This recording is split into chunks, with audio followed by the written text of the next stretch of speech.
Sie werden nicht glauben, wie diese Motorradfahrer fliehen. Die engen Straßen sind regelrecht in Staub und Rauch gehüllt. Ein Mann versucht auf den Straßen von Sao Paulo mit allen Mitteln zu fliehen. Sogar die Frau hinter ihm hält es nicht mehr aus und springt ab. In Arkansas verbraucht ein Fahrer fast sein gesamtes Benzin, um mit 225 Kilometern pro Stunde zu fliehen. Wieder in Sao Paulo versuchen Kinder, einen Polizisten zu Fall zu bringen und werfen ihm einen Korb ins Gesicht. Es ist schwer zu glauben, was Sie in diesem Video sehen. Los geht's!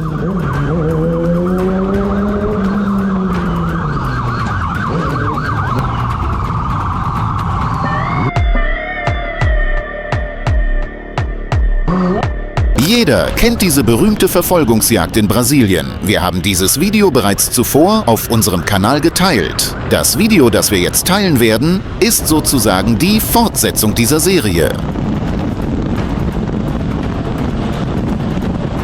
Die Verfolgungsjagd in Brasilien stand den Action-Szenen in nichts nach. Diese Verfolgungsjagd zeigt die dunkle Seite der Rolezinho-Kultur, Gruppenfahrten in Brasilien und die Spannungen mit der Polizei.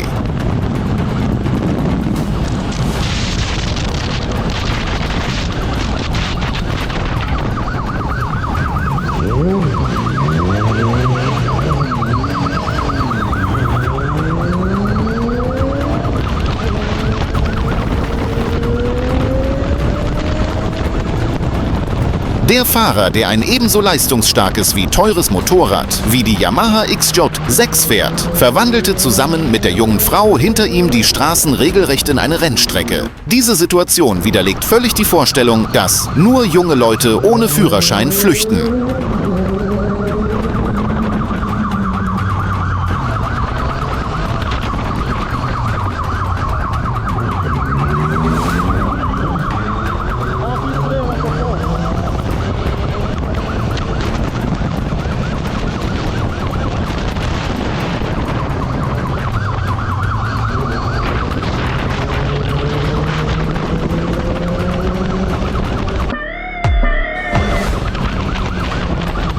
Wenn du actiongeladene Fluchtvideos und detaillierte Polizeiberichte liebst, kannst du unseren Kanal abonnieren. Jede Woche erwarten dich 2 neue Videos. 97% unserer Zuschauer sind noch nicht abonniert. Wenn dir unser Video gefallen hat, vergiss bitte nicht, uns zu abonnieren.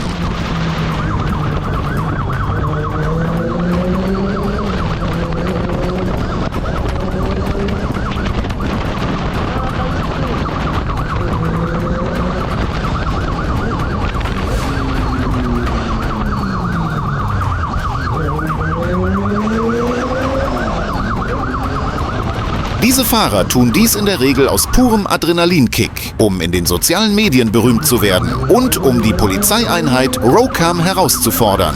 Für sie ist es keine Flucht vor einem Verbrechen, sondern ein Sport oder eine gefährliche Show. Im Gegensatz zu den Flüchtigen auf amerikanischen Autobahnen tragen die Fahrer dieser hochmotorisierten Motorräder den Kampf in die Quebradas, also die Randbezirke.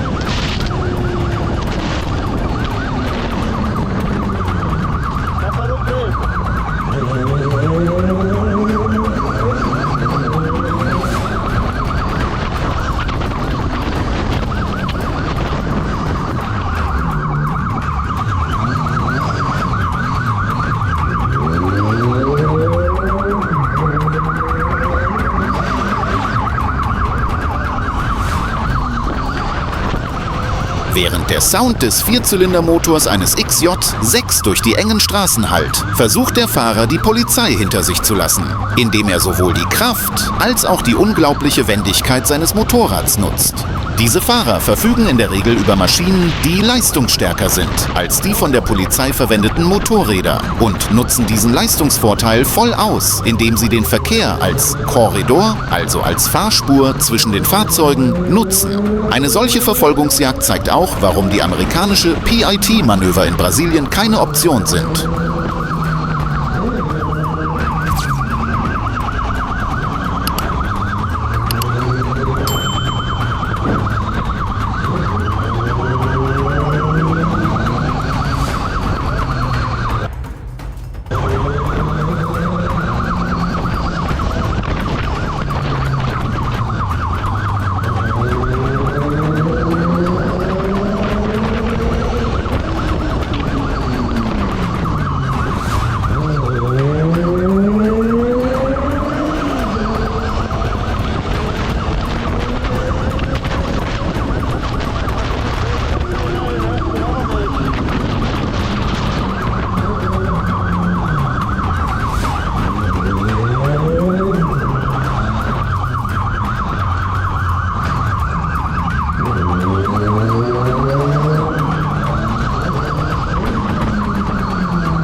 Es ist fast unmöglich für einen Polizisten, ein so leistungsstarkes Motorrad mit einem Fahrzeug einzuklemmen und anzuhalten. Und es würde zu einer Katastrophe führen. Deshalb müssen die Rocam-Beamten den engen Kontakt aufrechterhalten und darauf warten, dass der Verdächtige einen Fehler macht, ihm das Benzin ausgeht oder er schließlich in einer Straße feststeckt und am Ende des Videos Day 2 Semsono schlaflos lag, also einen Unfall hatte, sagt.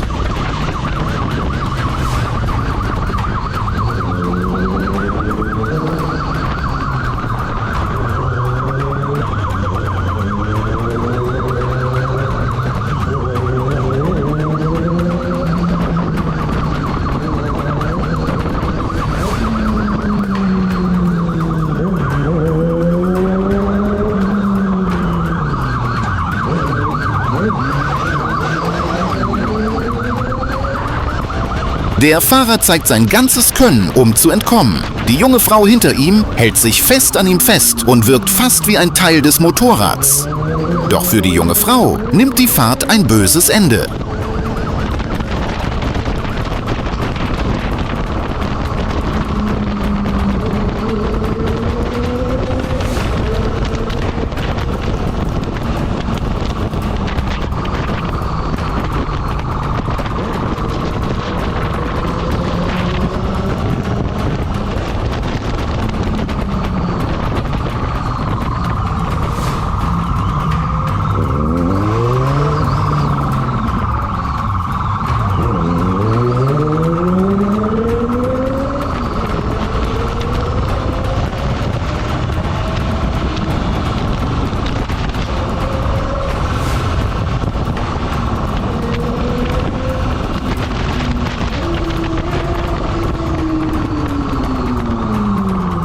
Der Fahrer biegt plötzlich in eine enge Gasse ein. Die Gasse ist so eng, dass nicht einmal zwei Menschen nebeneinander gehen können. Am Ende der Gasse lässt sich die junge Frau vom Motorrad fallen. Die Kameras halten diesen tragischen Moment fest.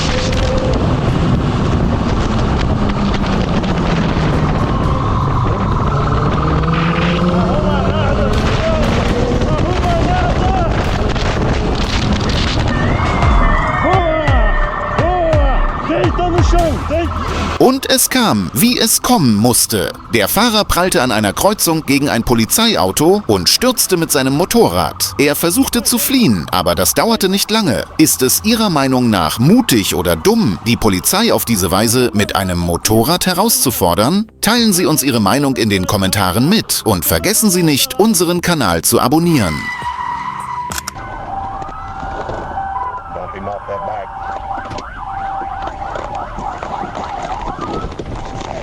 Wir wechseln von den engen Straßen Brasiliens zu den breiten Autobahnen Nevadas. Der grundlegende Unterschied besteht diesmal in der hohen Geschwindigkeit.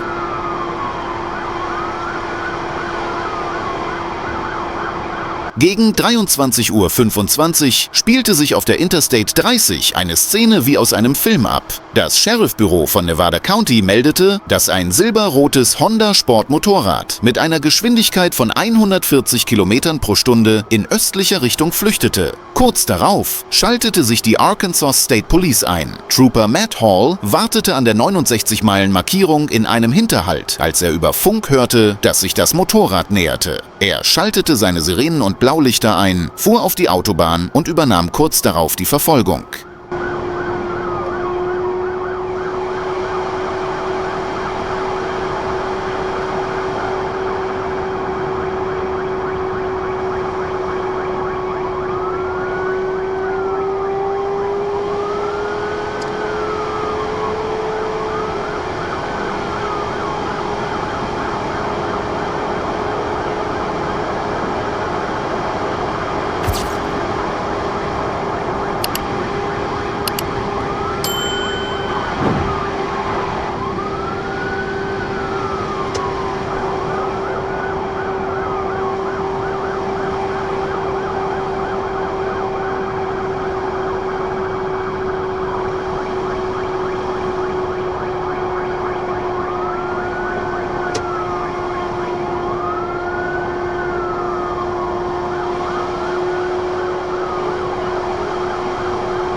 Der Motorradfahrer war so schnell, dass es selbst Trooper Halls Fahrzeugkamera schwer fiel, ihn im Bild zu halten.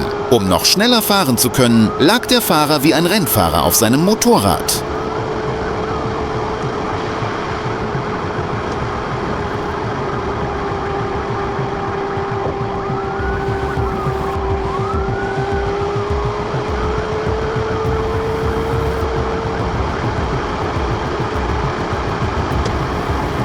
Der Verdächtige fuhr ständig im Zickzack zwischen den beiden Fahrspuren und überholte manchmal Fahrzeuge auf dem rechten Seitenstreifen, als würde er mit dem Tod tanzen.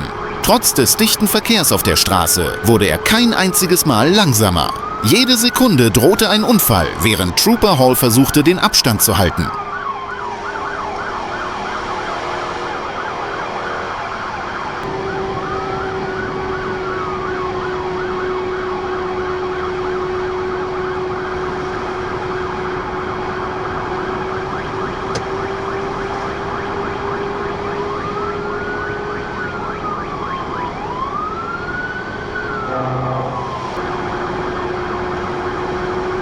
Dieser Vorfall zeigt einmal mehr, wie gefährlich Verfolgungsjagden in den USA sein können.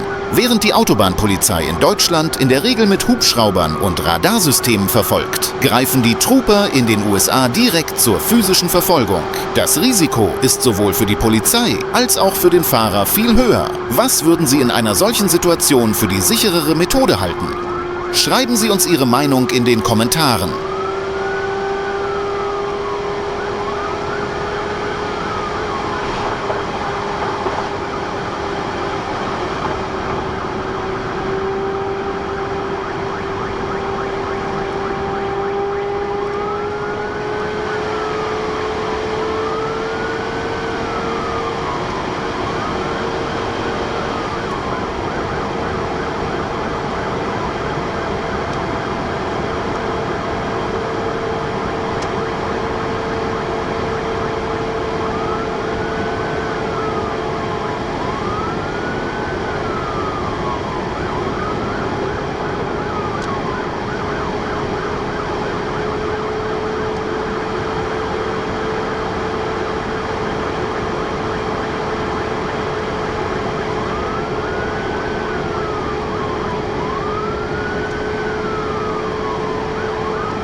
Die Verfolgungsjagd dauerte etwa 30 Meilen lang an. Zwischen Prescott, Emmett und Gurdon halten Sirenen über die Autobahn.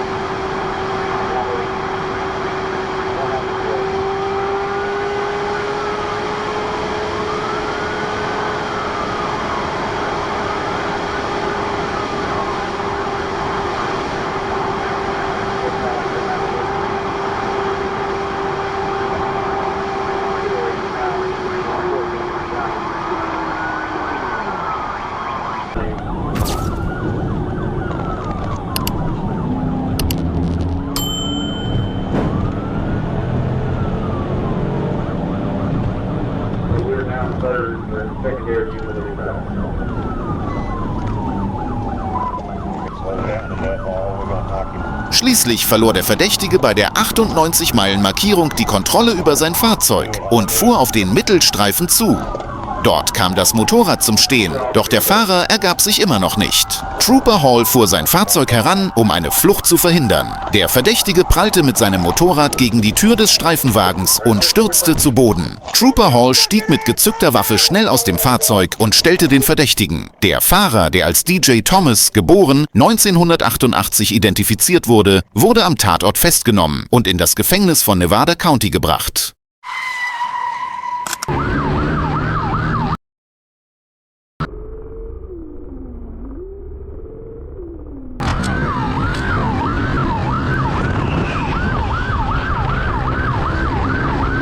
Hallo, wieder aus den Straßen von Sao Paulo. Diese Verfolgungsjagd, die von Brasiliens spezieller Motorradpolizei Roxam veröffentlicht wurde, steht Filmszenen in nichts nach. Während der Verfolgungsjagd warf ein junger Mann am Straßenrand einen Gegenstand auf einen Polizisten, was ein interessantes Bild ergab. Dies zeigt, wie die Bevölkerung die Polizei sieht und wie sehr sie die Handlungen des Motorradfahrers gutheißt.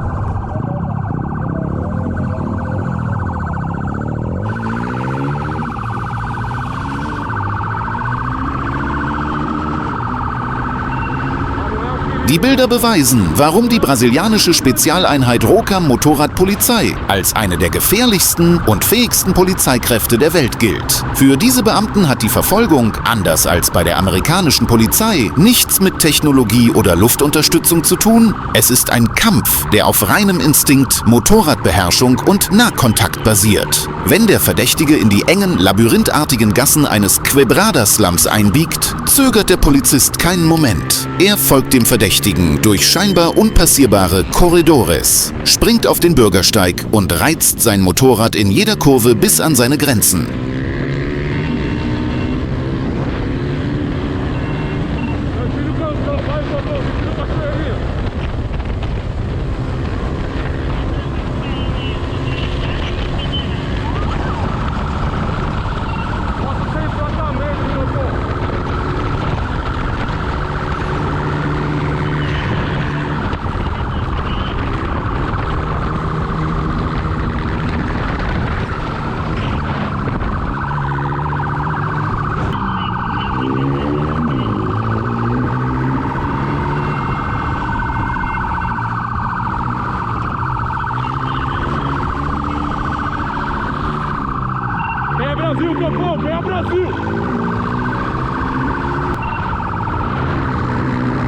Das Ziel des Verdächtigen ist es in der Regel, sich in einer so engen Gasse oder einem Treppenaufgang zu verstecken, dass die Polizei ihn nicht erreichen kann. Das Ziel der Polizei ist es, den Verdächtigen physisch zu ermüden und zu einem Fehler zu zwingen, bevor er dies tun kann.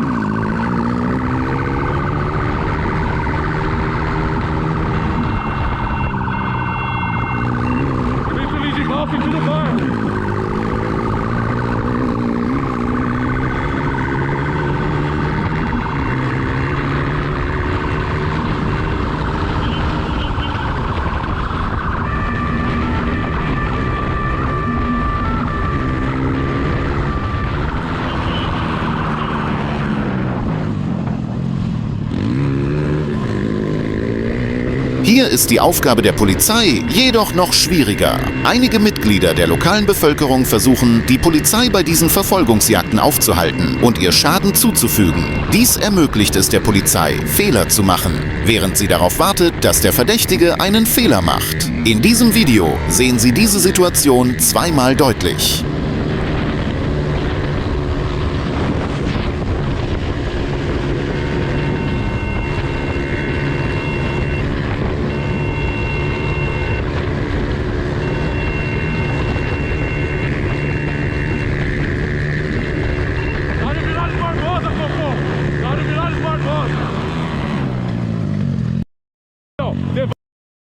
Para o bagulho!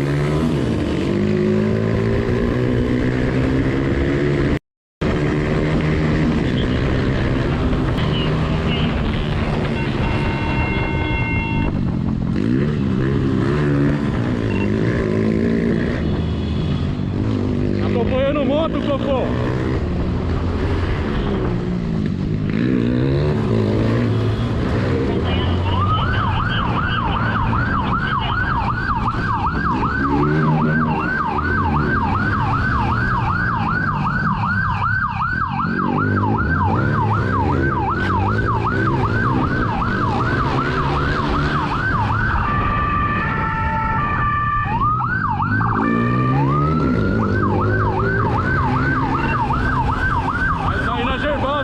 Gervásio!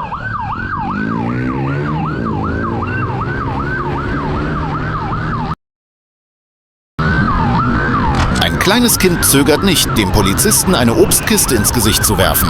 Das ist wirklich ein sehr interessanter Moment. Glücklicherweise gibt der Verdächtige kurz darauf auf und bleibt stehen, sodass der Polizist sein Ziel erreicht und ihn festnehmen kann. Vergessen Sie nicht, unseren Kanal zu abonnieren, um weitere actionreiche Videos zu sehen. Qual que é as ideias?